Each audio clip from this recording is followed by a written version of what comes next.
ने जगत से ऐसा प्रेम किया कि उन्होंने अपना इकलौता पुत्र दे दिया, ताकि जो कोई उन पर विश्वास करें वो नाश न हो परंतु अनंत जीवन पाएं।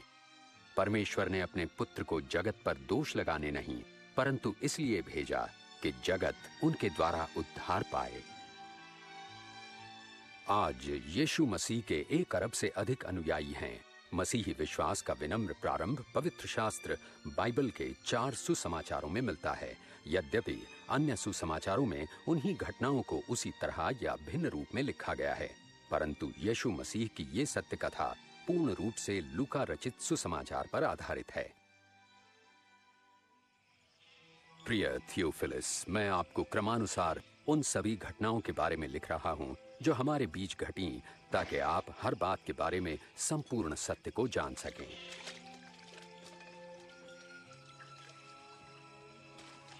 जिन दिनों अगस्तुस कैसर रोम का शासक और महान हेरोदेस यहूदिया का राजा था, परमेश्वर ने नासरत शहर की एक कुंवारी के पास जिब्राइल स्वर्गदूत को भेजा। उस कुंवारी का नाम था मरियम।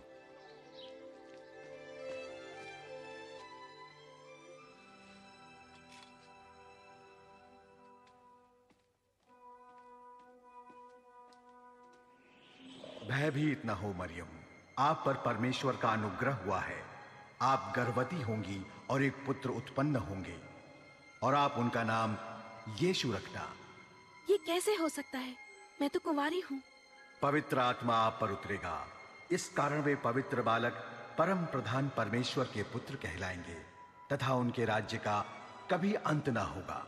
मरियम यहूदिया के एक नगर अपनी चचेरी बहन एलिशिबा के पास गईं, जो स्वयं अद्भुत रूप से गर्भवती थीं। एलिशिबा, मरियम, बहन मरियम,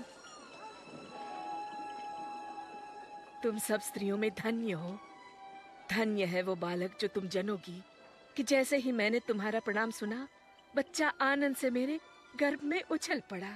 मेरा प्राण प्रभु की स्तुति करता है और मेरी आत्मा मेरे उद्धारकर्ता परमेश्वर में खुश हुई। अब से सब युग के लोग मुझे धन्य कहेंगे।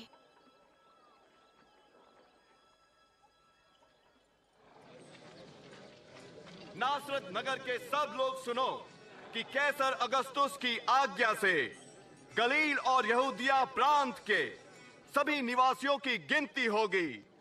इसीलिए सभी लोगों को अपने वतन में जाकर शीघ्र ही नाम दर्ज करवाना होगा।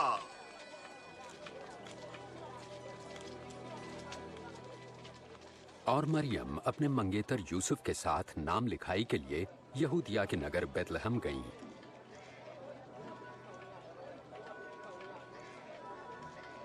पर बेतलहम में उन्हें ठहरने की जगह ना मिली। उन्हें केवल गौशाला में ही जगह मिल सकी।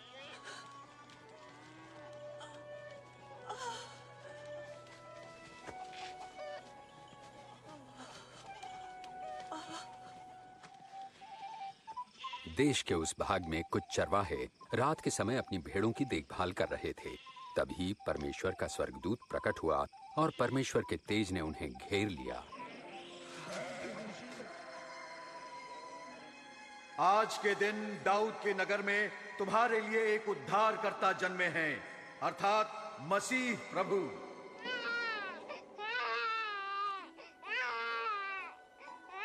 चरवाहे शीघ्र ही चरनी में जन्मे नवजात शिशु को देखने चल पड़े।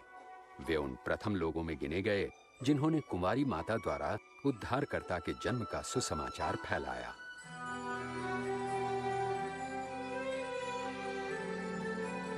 एक हफ्ते बाद जब बालक के खतने का समय आया तो उसका नाम यीशु रखा गया। यूसुफ और मरियम बालक को परमेश्वर के सम्मुख प्रस्तुत करने यरूशलेम ले गए। आराधनालय में शिमोन नामक एक धर्मी और भक्त पुरुष थे, जिन्हें पवित्र आत्मा से आश्वासन मिला था कि जब तक वे बालक मसीह का दर्शन न कर लें, मृत्यु को न देखेंगे। परमेश्वर, अब आप अपने सेवक को अपने वचन अनुसार शांति से अपने पास बुला ले।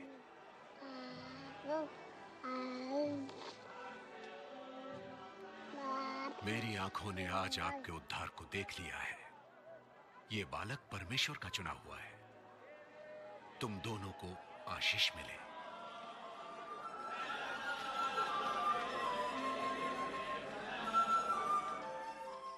मूसा की व्यवस्थानुसार जब वे धार्मिक कर्तव्यों को पूरा कर चुके तो यरूशलेम से वापस नासरत लौट आए। जब यीशु 12 वर्ष के हुए तो मरियम और यूसुफ उन्हें फसह के पर्व के लिए यरूशलेम ले गए। लौटते समय उन्होंने सोचा कि बालक यीशु उनके साथ है, परंतु यीशु पीछे ही छूट गए थे। उन्हें ढूंढने के लिए वापस शहर लौटे और तीसरे दिन यीशु को आराधनालय में धार्मिक गुरुओं के साथ वार्तालाप करते पाया। ये किसका पुत्र है जो ऐसे प्रश्न पूछता है? हम नासरत से हैं। हमने सोचा ये हमारे साथ ही है। कृपया आप इसे क्षमा कीजिए। बालक यीशु की बातों ने सबको चकित कर दिया। बेटा, तुमने हमारे साथ ऐसा क्यों किया? तुम्हें ढूंढते ढूंढते तुम्हारे पिताजी और मैं कितने चिंतित थे। आप मुझे क्यों ढूंढते थे? क्या आप नहीं जानते कि मुझे परमपिता के कार्यों को पूरा करना है?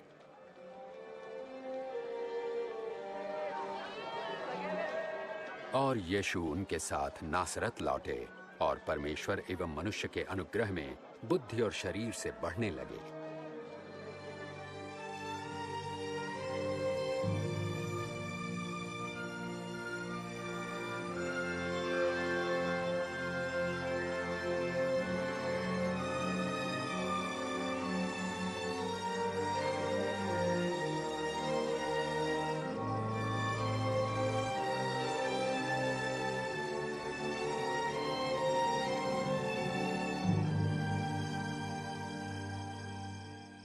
सम्राट तिबिरियुस के राज्य के 15वें वर्ष में पैंतुस पिलातुस यहूदिया का शासक था और हेरोदेस गलील का राजा। हन्ना और कैफा महायाजक थे। रेगिस्तान में परमेश्वर का वचन यूहन्ना को प्राप्त हुआ और वे यर्दन नदी के आसपास के प्रदेशों में पापों की क्षमा तथा पश्चाताप के बपतिस्मे का प्रचार करने लगे। अपने पापों से पश्चाताप करो और बपतिस्मा लो तो परमेश्वर तुम्हारे पाप क्षमा करेंगे, जैसे यशाया भविष्यवक्ता की पुस्तक में लिखा है। रेगिस्तान में कोई पुकार रहा है, प्रभु के लिए मार्ग तैयार करो, प्रभु की यात्रा के लिए सीधा मार्ग बनाओ। हर एक घाटी अवश्य भरी जाए, हर एक पहाड़ और टीला समतल किया जाए। टेढ़े मेढ़े मार्ग सीधे करो और उबड़ खाबड़ मार्ग सपाट, और सारी मानव जाति परमेश्वर के उद्धार को देखेगी। हम क्या करें? हाँ, हमें बताएं, हम क्या करें? ए सांप के बच्चों, बताइए हम क्या करें? हमें बताएं, हम किस मार्ग पर जाएं? अगर किसी के पास 2 कमीजें हैं, वो एक उस मनुष्य को दे जिसके पास नहीं है, और जिसके पास भोजन है वो अवश्य बांटे। हे गुरु, हम चुंगी लेने वाले हैं, हम क्या करें? निर्धारित से अधिक चुंगी तुम मत लो। और हमें बताएं, हमें क्या करना चाहिए? किसी से भी जबरन धन मत लो और न किसी पर झूठा दोष लगाओ। अपनी कमाई में संतुष्ट रहो।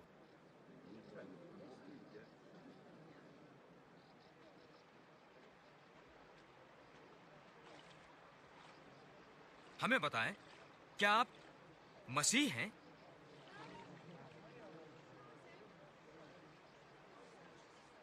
मैं तुम्हें पानी से बपतिस्मा देता हूं, परंतु एक आ रहे हैं जो मुझसे कहीं अधिक महान है। मैं तो उनके जूतों के बंधन खोलने लायक भी नहीं। वे तुम्हें पवित्र आत्मा और आग से बपतिस्मा देंगे। उनका सूप उनके हाथों में है, ताकि वे गेहूं को भूसी से अलग करके अपने खत्ते में रखें।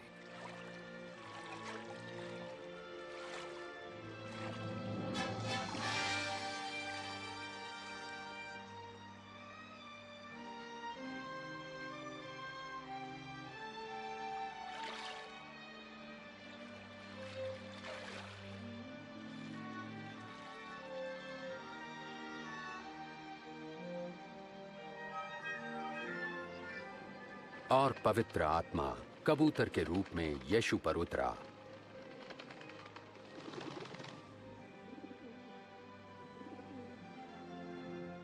और स्वर्ग से आवाज आई, तुम मेरे प्रिय पुत्र हो, मैं तुमसे प्रसन्न हूं।